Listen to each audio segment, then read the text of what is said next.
Hey guys, what's up? I'm Christian, that's Corey, and we are SuperKamiGuru9000. And this is our review of Naruto 621. 621. Da-da! Okay, anyway, this is honestly a really great chapter. We don't even want to walk you through everything that happened because everything that happened was just so awesome. Let's just talk about it.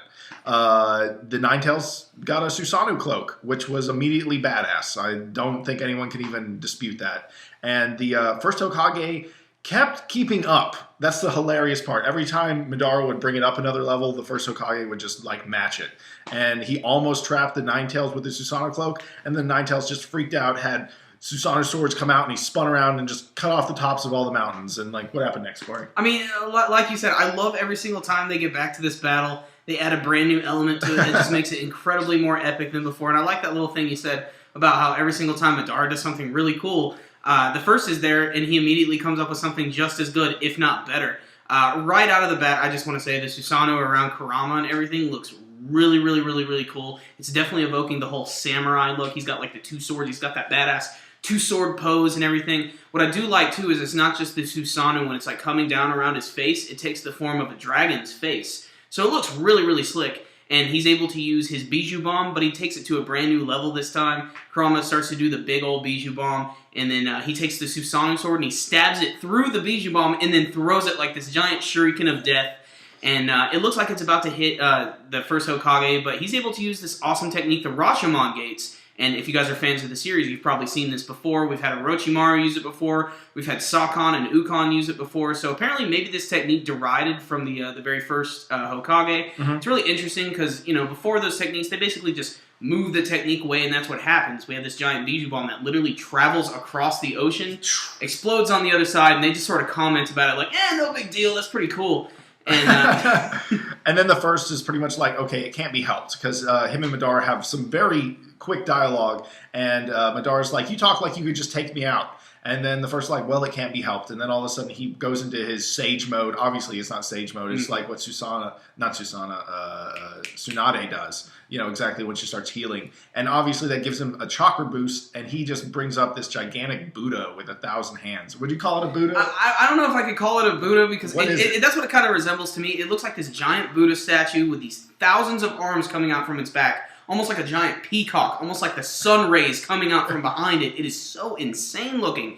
And this technique is big. It's probably the biggest thing I've seen in the series when they actually pan out a little bit. You can see this thing is standing well over this Susanoo and Kurama. It's standing over multiple mountaintops. And this thing is actually hauling ass towards Kurama. This thing is gigantic. And I like that, like I said, it looks kind of like a Buddha. The design is cool. It has all these little faces on top of its head. And I can't quite tell what it is, but it looks like that weird, Mokuton dragon. It's kind of hanging out, right on top. Because I can see its Gonzu nose. Right. It's just sort of hanging out right on the top. But this whole battle is so intense and insane. And like I said, you got Kurama, who's wrapped up in Susanoo, getting ready to be charged by this giant statue. And they're about to slam into each other. And then that's when we get the stereotypical Japanese anime water droplet. And that's when we get a flashback within a flashback. For the very first time in the series, we actually get to see Madara as a kid and the very first Hokage as a kid. And it's funny because Madara pretty much is the same exact way. He's still kind of I fucking hate everybody, but he's not exactly evil quite yet. And the first Hokage is there, and they do this nice little comparison where before they're skipping Bijou Bombs across the water. When they're kids, they were just throwing rocks. And that's the comparison they're doing there. Madara can't seem to throw his across the water, and the first is there to give him some advice. But at the same time, he's but we're rivals, so we can't exactly be friends. Or can we? And that's where the chapter sort of comes to a close. But yeah, it's really interesting to see the evolution of this battle, which has been talked about for so long. Because before, we've seen some flashbacks. They're just punching each other. Then they're using swords. Then they're using Mokuton. Then Kurama gets involved. Yeah. And they're at the Valley of the End. Now Kurama's being wrapped in a giant Susanoo, and there's so much going on in this battle. The wood dragon got added. Mm-hmm. There's so many things that keep happening that make this battle the scale of it go larger and larger and larger. And I think we're finding out what the realistic version of it's like. And I think that that's also, I don't think it's going to get much bigger in the sense that maybe there's a big ending part that we're not seeing yet. I was kind of, if I had to say I was disappointed at all about this chapter, it was that we didn't get to see them finish the fight, but they can only give us so much a week. I mean, I know we're about to get a little bit of backstory, obviously, about them as kids and everything. Yeah. But I know we're going to actually get to see the real conclusion to this battle, how it ended.